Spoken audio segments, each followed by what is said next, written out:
Okay, hello everyone. Ang lecture natin ngayon tungkol sa cognitive psychology.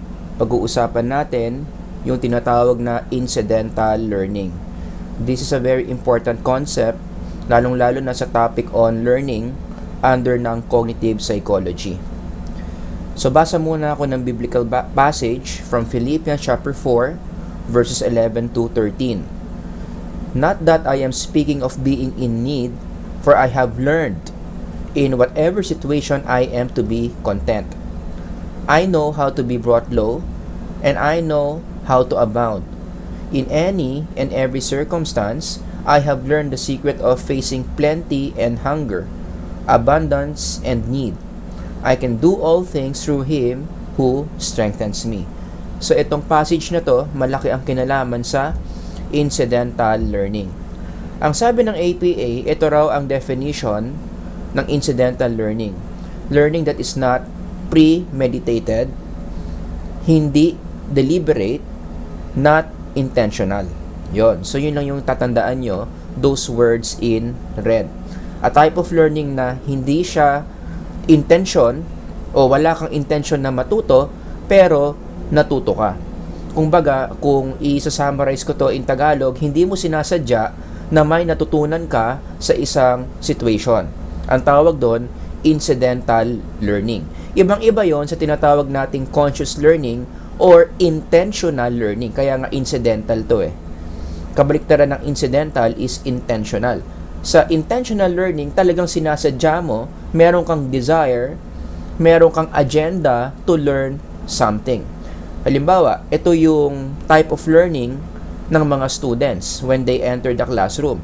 Kasi bago sila naglo-learn dito sa classroom, alam nila na gusto nilang matuto, kaya nga sila nagbayad ng tuition fee. Alam nila na itong fee na to, itong pera na to, ang kapalit nito, learning. So when they enter the classroom, it is their intention to learn something from the teacher. Gusto nilang matutong magbilang, gusto nilang matutong mag-spelling, gusto nilang matuto ng Philippine history, so on and so forth. So ang tawag dito, intentional learning. Another example, kapag nag-enroll ka sa isang basketball clinic, mayroon kang talagang intensyon na mas gumaling sa basketball. Gusto mong gumaling mag-dribble, gusto mong matuto ng basics, gusto mong mag-improve yung shooting mo, talagang ginusto mo na matuto ng mga skills na yon, kaya ka nga nagbayad ng fee. Ang kapalit nung bayad mo is the learning that you're gonna get from the basketball clinic.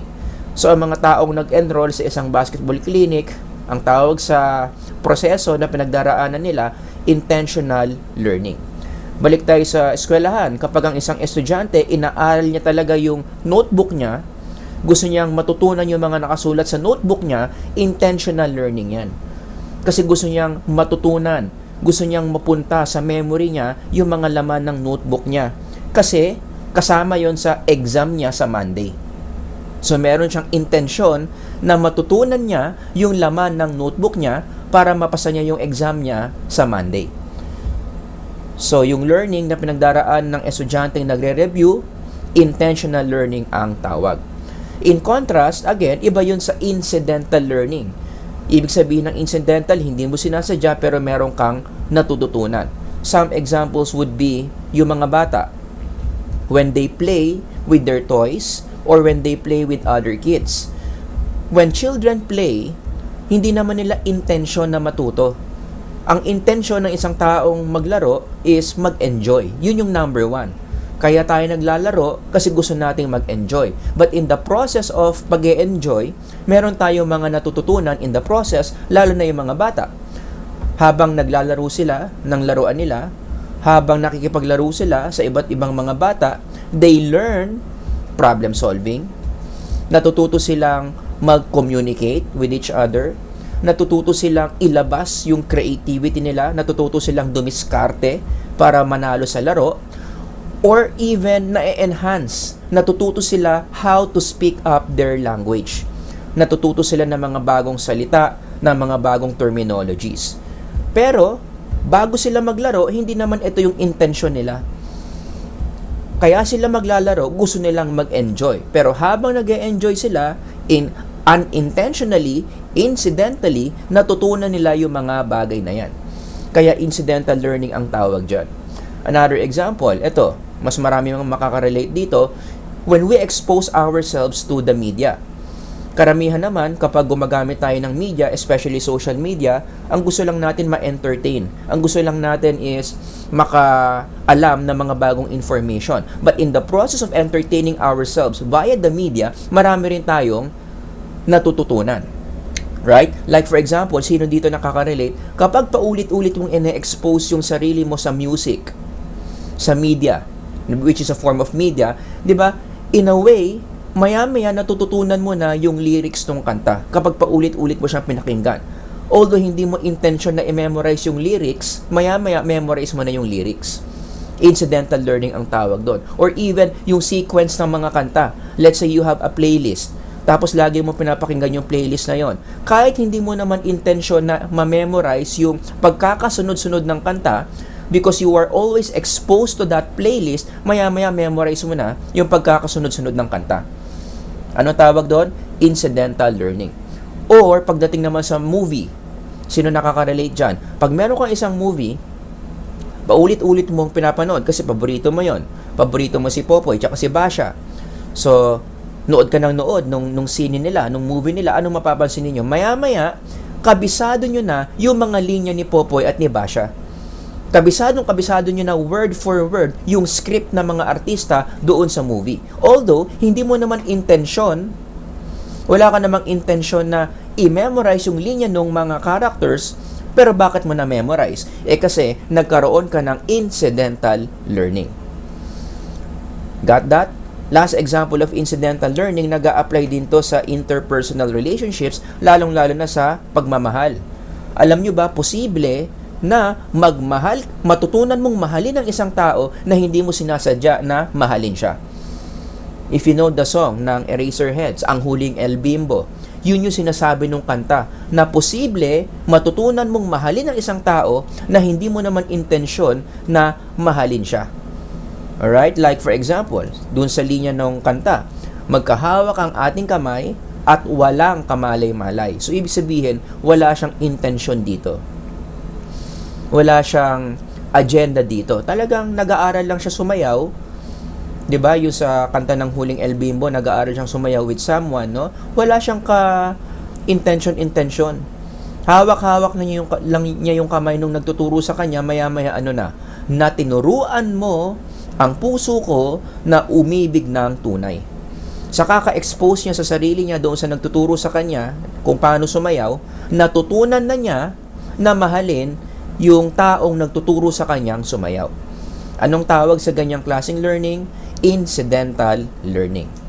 Okay, so marami pa akong examples. Unfortunately, we don't have enough time to discuss all those examples, pero I hope yung tatlong examples na yon naging malinaw kung anong ibig sabihin ng incidental learning.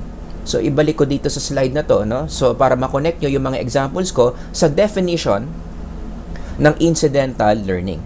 Okay? So, ano ngayon ang mga implications ngayon yan kung meron talagang proseso na ang tawag is incidental learning? Ang implication nito, number 1 is life problems, ang mga problema natin sa buhay, merong potential to improve us. Kaya hindi natin dapat laging tinatakbuhan ang mga problems, hindi tayo dapat laging bitter when we encounter problems. Although I admit, it's easier said than done. Right? Hindi ko naman ini-invalidate yung mga negative emotions nyo when there are problems, pero on the other side of it, marami tayong mga bagay na natututunan when life gives us problems. Like for example, problems like lubog ka sa utang, or iniwan ka ng jowa mo, pinagpalit ka sa best friend mo, or nawalan ka ng trabaho. All of a sudden, akala mo secure ka na doon, may nangyari sa kumpanya, ikaw yung pinatalsik. These are serious problems, but in the process of solving these problems, ano nangyayari? Unintentionally, incidentally, marami tayong mga bagay na natututunan. Natututo tayo, for example, na dumiskarte. Dahil lubog ka sa utang, napilitan kang mag-aral ng iba't ibang mga skills. Natuto ka mag-online selling. Natuto ka na magbenta ng balot. Natuto ka na maging grab driver. na hindi mo matututunan kung wala kang mga problemang ganyan. O, iniwan ka ng jowa mo. In the process of moving on, marami kang mga bagong skills na natutunan kasi gusto mong i-distract yung sarili mo, di ba? O, buti na lang, nung iniwan ka ng jowa mo, natutunan mo paano magluto. Doon mo na-discover na meron ka palang gift sa pagluluto. Doon mo na-discover na nag-e-enjoy ka palang magluto. So, nagtayo ka ng sarili mong kantin, pumatok sa masa, ikaw na ngayon yung dinadayo, naging milyonaryo ka pa. Incidental learning improves our life. Kaya hindi laging hindi laging dapat tinatakbuhan ng problema because these problems incidentally can make us learn very important things. Dito na connected yung binasa ko kaninang opening passage. 'Di ba? Ano ang skill na natutunan ni Saint Paul? He learned how to be contented. Pero paano niya natutunan ang maging contented? Nag-tuition fee ba siya? Pumunta ba siya sa isang training program on contentment? Nag-enroll ba siya sa isang university para mag-aral ng contentment? Hindi. Incidentally, natutunan niya kung paano maging content. Kasi ano yung mga pinagdaanan niya na nagturo sa kanya how to be content. He was brought low. He underwent hunger. He found himself many times in a lot of need. So habang dinideal with niya yung brought low, hunger, and in need, incidentally, natuto siya kung paano maging contented, which improved his mental life or even his spiritual life. Nagigets nyo? Kaya tuwing may problema tayo, tatandaan natin ang isang magandang dulot sa atin yan, magkakaroon tayo ng incidental learning that may help us improve our lives or even ourselves. Number 2, ang isa pang implication dahil may incidental learning, now this explains bakit may mga tao nagbabago ang ugali. How many of you can relate na meron kayong kakilala na biglang maraming pagbabagong nangyari sa kanya? To the point na nasabi mo sa kanya, hindi ka naman dating ganyan, ano bang nakain mo? Now we know, bakit siya naging ganon? Hindi ka naman dating ganyan, ba't naging ganyan siya? Anong sagot? Kasi yung taong yan, for sure, nag-undergo ng incidental learning. Meron niyang mga patterns, meron niyang mga habits na incidentally natutunan niya. At yun na yung mga nakita mo na ayaw mo sa kanya. Kaya bigla ka na lang nagulat, ba't nag-iba yung ugali mo? Nagmumura ka na ngayon, dati hindi ka naman nagmumura. Marunong ka na magnakaw ngayon. Manloloko ka na ngayon. Tanong, bakit siya ganyan? Most possibly, nagkaroon siya ng incidental learning. So yun yung negative example naman, negative effect ng incidental learning. Meron kang mga pangit na bagay na pwedeng natutunan mo out of incidental learning. Number 3, ang implication niyan dahil may incidental learning is to yourself. For those of you who are asking, bakit parang hindi ka umaasenso? Bakit parang hindi ka nakakaangat sa buhay? Bakit parang hindi nag-i-improve yung state of life mo? One possible answer is, baka incidentally, meron kang mga habits na natutunan that is pulling you down. Natuto ka kasing manigarilyo, natuto kang uminom ng alak at maglasing, natuto kang magsugal. So yung ipon mo, imbis na naiipon, imbis na pumapasok yung pera, palabas ng palabas. 'Di ba? Puyat ka ng puyat, samgyup ka ng samgyup, that's why your health is suffering. Yung mga pera na naiipon mo, nilalabas mo lang pambili ng gamot. Kasi masyadong mataas ang kolesterol mo at diabetic ka na sa kakakain mo ng mga unhealthy foods. Question, saan nanggaling itong mga habits na yan? Yung mga bad habits na yan? Incidental learning. Right? Hindi ka naman pumunta sa isang eskwelahan para mag-enroll paano manigarilyo. Hindi ka naman pumunta sa eskwelahan at nag-enroll ka kung paano magpuyat. Just incidentally, you've just learned these things. Which, unfortunately, nung natutunan mo yung mga bagay na yan, yun ang nag-pull down sa'yo, humila sa'yo pababa, kaya ka hindi umaasenso. Maliwanag. So, after all this, ano ngayon yung mga applications na pwede natin gawin to improve our lives in connection to incidental learning? Number 1, obviously, pwede nating i-screen out yung mga sources of negative incidental learning. Alisin natin sa mga buhay natin yung mga sources, yung mga tao na sila yung nagiging agent ng incidental learning na nararanasan natin na negative ang epekto sa buhay natin. 'Diba? So remember this, sabi ko nga dito, bad learnings start bad life. That's why you have bad life, because you are learning a lot of bad things from people who teach you bad things. Tanong, sino itong mga taong ito na dapat nating screen out? Right? Ang sagot dyan, ang susi sa question na yan is kung sino yung mga lagi mong kasama at kung ano yung mga bagay na lagi mong ine-expose yung sarili mo doon. Sila yung source, most of the time, ng mga negative incidental learning. Lagi mong kasama, lagi kang na-expose. Let me give you some examples, no? Halimbawa, ang mga Pilipino, bakit meron tayong bawal bastos law? Which, I'm sure, no, you agree with me, hindi magandang pattern of behavior yan. Pag nambabastos tayo ng kapwa. 'Di ba? Kapag nakaka-offend tayo ng mga opposite sex natin, hindi maganda yan. But, many Filipinos may ganyang pattern of behavior to the point, kailangan pa natin ng batas para lang makontrol yung pattern na yan. Now, here's the question. Bakit ang mga Pilipino, marami mga Pilipino, ganyan na ang pattern of behavior? I-connect mo sa incidental learning kasi marami mga Pilipino, biktima na ng negative incidental learning. Wala namang eskwelahan sa Pilipinas na kapag nag-enroll ka doon, tuturuan ka paano maging bastos. 'Di ba? Wala namang intentional learning para maging bastos, no? So, the pattern of learning how to be bastos is definitely incidental. Now, here's the question. Sino kaya yung mga tao na incidentally, dahil lagi tayong exposed sa kanila, natuturuan ng mga Pilipino para maging bastos? Now, that's a good question to ask. Another example, for those of you na may mga bisyo, hindi ka naman siguro nag-enroll sa isang training program kung paano uminom at maglasing. So, your pattern of drinking and being drunk is incidental learning. So, the key question is, sino ang nagturo sa'yo niyan? Sino ang source?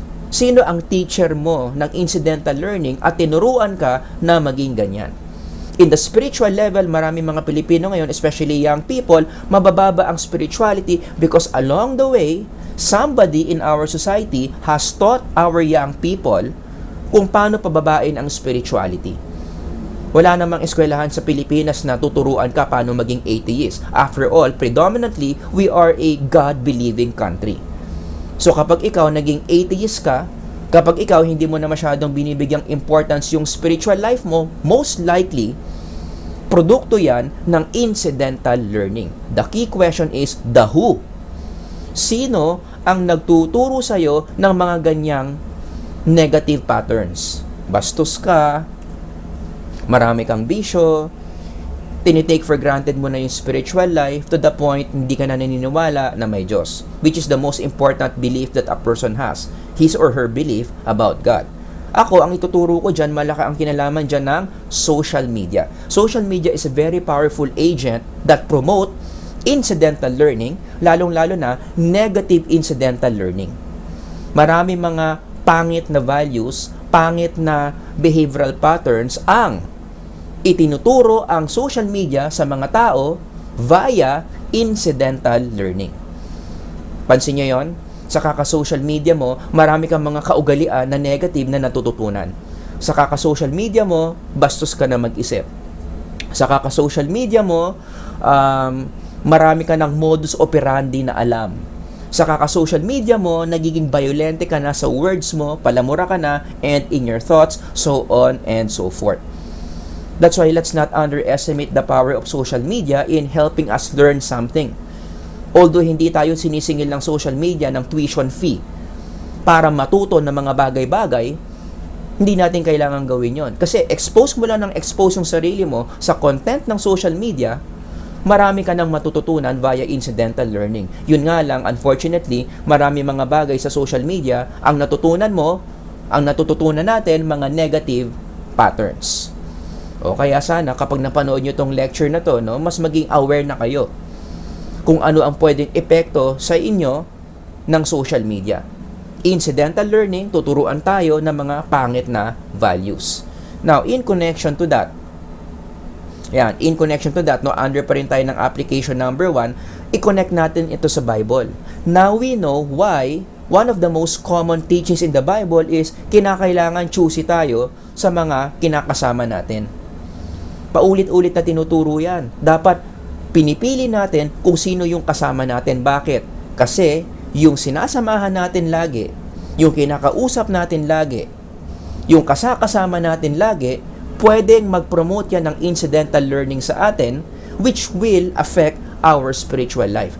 Of course, depende yan kung anong learning yung binibigay sa atin nung taong lagi nating kasama. So we have to be choosy kung sino ang sinasamahan natin. Old Testament pa lang, inuutos na yan sa Israelites. So wag din nating i-judge si Lord at sabihin na si Lord close-minded, bakit yan ang inuutos niya sa mga Israelites? May wisdom behind that. Bakit pinagbabawalan ng Diyos na yung mga Israelites huwag mag-intermarry with other nations? Yung them dito, other nations yan. Basahin nyo na lang sa Deuteronomy 7. Pero ang sinasabi dito, huwag kayong makisalamuha doon sa mga other nations na yon na hindi naniniwala sa Diyos or merong ibang Diyos, also known as idols. Now we understand why. Because God knows incidental learning. Because God knows when Israelites begin to intermarry with people na hindi naniniwala sa tunay na Diyos, maya-maya magiging ganun na rin sila. Magiging biktima sila ng incidental learning. Marami silang mga bagay na matututunan na hindi maganda, will destroy them spiritually. Kaya dito pa lang, sinabihan na kaagad sila, don't intermarry with them. Huwag kayong makisalamuha sa kanila. Huwag nyong i-absorb yung mga tinuturo nila sa inyo na pwedeng mangyari kapag careless kayo, tinetake for granted nyo lang yung lagi nyo silang kausap at kasama. Mai-incidental learning kayo of the things that you should not even learn about. Sisirain kayo ng mga bagay na ituturo nila sa inyo. Yun yung wisdom behind this passage. Now we know, in the New Testament, ganyan pa rin yung katuruan do not be yoked together with unbelievers. Hindi naman sinasabi dito huwag kang kumausap ng unbelievers. Pwede. Paano ka mag-share ng gospel? Paano mo magagawa yung Great Commission kung hindi ka kakausap ng unbelievers? Pwede naman. Ang sinasabi dito, yoke together. Ibig sabihin, yung time mo with them, sobra-sobra na to the point na hahawa ka na sa mga ways nila via incidental learning. Hindi ka naman dating naninigarilyo. Ngayon, naninigarilyo ka na. Imbis na sila yung dalin mo sa simbahan, ikaw yung dinadala nila sa mga bars. Diba? Bakit nangyari yun? Ba't bigla ka na lang nag-vape? Bakit bigla na lang madalas ka na sa bar kaysa simbahan? Kasi nabiktima ka na ng incidental learning. Hindi mo sinunod to. Niyoke mo yung sarili mo. Inabsorb mo yung mga values nila via incidental learning. Kaya dapat choosy ka sa mga sinasamahan mo. Do not yoke together with unbelievers. Now we understand, bad company corrupts good character. Bakit? Now we know. Bakit ang good character nagiging corrupt? Kasi yung good character na biktima, winasak ng incidental learning na masama. Maraming tinuro na negative values, negative behaviors doon sa taong mabait sana. Bakit? Mali yung sinasamahan niya na biktima siya ng negative incidental learning. Alright? So, yan yung unang application about incidental learning. Screen out natin. Siguraduhin natin kung maging incidental learning man tayo, sana yung nalo-learn natin incidentally, mga bagay na magaganda. Which leads me to application number 2. Expose the psyche, let's expose ourselves to positive incidental learning. So, screen out natin yung mga masasama, palitan natin ng mga magaganda. Sumama tayo sa mga tao na kung magkakaroon ng incidental learning, ang malalearn natin yung mga magaganda. Like what Proverbs said, walk with the wise and become wise, for a companion of fools suffers harm. Incidentally, natutunan mo paano maging wise. Bakit? Yung mga kasama mo kasi, yung mga kinakausap mo kasi, yung mga kalaro mo sa basketball kasi, mga full of wisdom about life. Diyan dapat nag-at work yung incidental learning. The same thing with music. Yung mga mahilig makinig sa music dyan, may incidental learning dyan. Kung makikinig man kayo ng music, sana pakinggan nyo yung mga music na incidentally magtuturo sa inyo ng mga magagandang spiritual values. Like when you listen to Christian music, ulit-ulitin mo pakinggan yung chorus ng Still. When the oceans rise and thunders roar, I will soar with you above the storm. Father, you are king over the flood, I will be still and know you are God. Ulit-ulitin mo yan, ulit-ulitin mo. I-replay mo ng i-replay, tinan mo, ano mangyayari? Incidentally, you will learn to do what the song is saying. Na tuwing may trials, tuwing may temptations, tuwing may hardship kang pinagdaraanan, what would you do? You will be still and just reflect on the greatness of God. Diba? Hindi mo kinakailangan mag-enroll sa isang eskwelahan that will teach you how to be still and know that God is God. A song, a simple song like this, expose mo lang ng expose yung mind mo. Through the Holy Spirit, magkakaroon ka rin ng incidental learning na maganda. Isa pang passage na gusto kong i-connect sa incidental learning, yung sa Psalms. Chapter 84 verse 10. For a day in your courts is better than 1,000 elsewhere. Courts here, presence of God. Church, people who know God. Mas okay daw na yung time mo, you are spending with these people. Yung time mo, you are spending near the presence of God. I would rather be a doorkeeper in the house of my God than dwell in the tents of wickedness. Bakit? Anong meron doon sa sa courts? Anong meron doon sa house of my God? Maraming mga incidental learning doon na positive. Diba? Kasi if you are near the presence of God, if you are near the presence of people who believe in God, and they are true Christians, ano yung mga values na mai-incidentally learn mo from them? Yung nasa Galatians. Incidentally, when you keep on joining people who really know God and love God and applies the Word of God, ito yung mga mai-incidentally learn mo. You will learn love, joy, peace, forbearance, kindness, goodness, faithfulness, gentleness, self-control. Kung meron ka mang ma-incidentally learn, sana ito yung mga bagay na matutunan mo incidentally. Alright? So these things, kapag ito yung natutunan mo, sureball yan. Talagang gaganda ang buhay mo, gaganda ang relationship mo with God, gaganda ang relationship mo with other people, your life will generally improve. Unfortunately, marami mga tao ngayon hindi nga maingat when it comes to who they interact with, kaya ang na-absorb nilang mga learnings incidentally, yung mga negative. Right? Kaya yun yung application number 2 ko, hanap tayo ng positive source of incidental learning and we spend our time with those people. Piliin natin yung mga kasama natin. So dyan nagtatapos yung maikling lecture natin on incidental learning. Again, this is a very important topic, lalong-lalo na in the field of cognitive psychology. If you have any questions, comments, mga topics na gusto nyong i-discuss natin, ilagay nyo lang dyan sa comment section. Sir Howard here. Until the next lecture, God bless everyone. Bye-bye.